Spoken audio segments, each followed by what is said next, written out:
विज्ञान और भक्ति, क्या ये दो ऐसे रास्ते हैं जो एक दूसरे के बिल्कुल खिलाफ हैं, या फिर ये एक ही मंजिल पर पहुंचने के दो अलग-अलग रास्ते हैं? आइए, आज इसी सदियों पुराने सवाल की गहराई में चलते हैं। कभी सोचा है कि दुनिया में ये दो रास्ते हैं ही क्यों? एक रास्ता है विज्ञान का, जो कहता है पहले सबूत दो फिर मानेंगे, और दूसरा है भक्ति का, जो कहता है बस विश्वास करो और सब कुछ दिख जाएगा। ये सवाल हम सबके मन में कभी ना कभी तो जरूर आता है। तो चलिए, सबसे पहले उस रास्ते को समझते हैं जिसे हम अपनी आंखों से देख सकते हैं, छू सकते हैं, मतलब कि विज्ञान का रास्ता। आखिर ये विज्ञान है क्या? सीधे शब्दों में कहें तो ये प्रकृति को समझने का एक तरीका है। मतलब हर चीज को ध्यान से देखो, उसे टेस्ट करो, उसे नापो और फिर किसी नतीजे पर पहुंचो। और ये सवाल कैसे पूछता है? विज्ञान हमेशा कैसे, क्यों और कब की खोज में रहता है। ये कैसे हुआ, ये क्यों हुआ, ये कब हुआ? इसके लिए तो मानो पूरी दुनिया ही एक बड़ी सी लैब है, जहां हर चीज को परखा जाता है। और इसी परख का नतीजा क्या निकला? अरे वो सब कुछ जो आज हम इस्तेमाल कर रहे हैं। टेक्नोलॉजी, दवाइयाँ, आसान ट्रांसपोर्ट, अंतरिक्ष तक का सफ़र, और हाँ, ये इंटरनेट भी।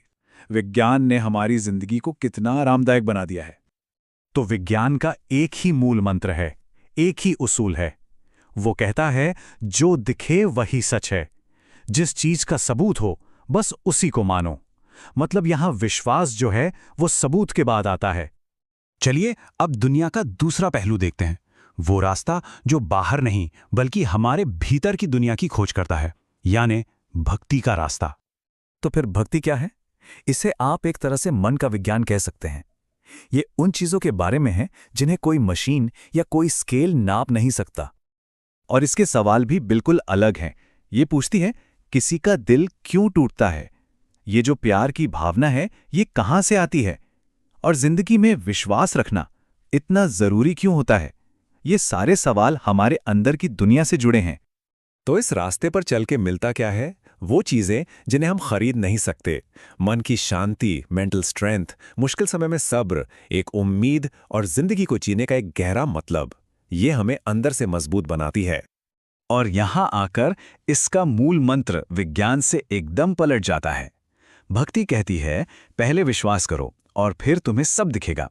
यहां अनुभव विश्वास के बाद आता है, पहले नहीं। तो ठीक है, हमने दोनों रास्तों को अलग अलग समझ लिया, लेकिन इनमें जो असली फर्क है वो क्या है? चलिए इसे और साफ करते हैं।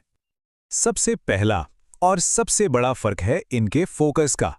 विज्ञान का पूरा ध्यान बाहरी दुनिया पर है, ये ग्रह, ये अणु, ये मशीनें, जबकि भक्ति का पूरा ध्यान अंदर की दुनिया पर है, यानी हमारे मन और हमारी भावनाओं पर।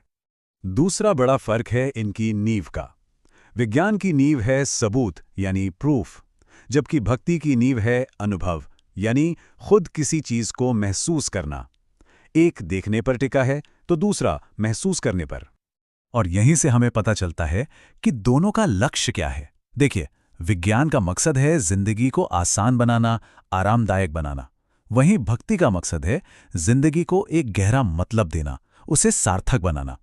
एक शरीर को सुविधा देता है तो दूसरा आत्मा को सुकून। तो क्या इसका मतलब यह है कि ये दोनों रास्ते हमेशा अलग ही रहेंगे, एक दूसरे से लड़ते रहेंगे, या फिर ये साथ भी चल सकते हैं? बिल्कुल साथ चल सकते हैं। जरा सोचिए, एक पक्षी को उड़ने के लिए दो पंखों की जरूरत होती है ना? ठीक वैसे ही इंसान को अपनी जिंदगी में संतुलन बनाने के लिए विज्ञान और भक्ति दोनों की जरूरत पड़ती है।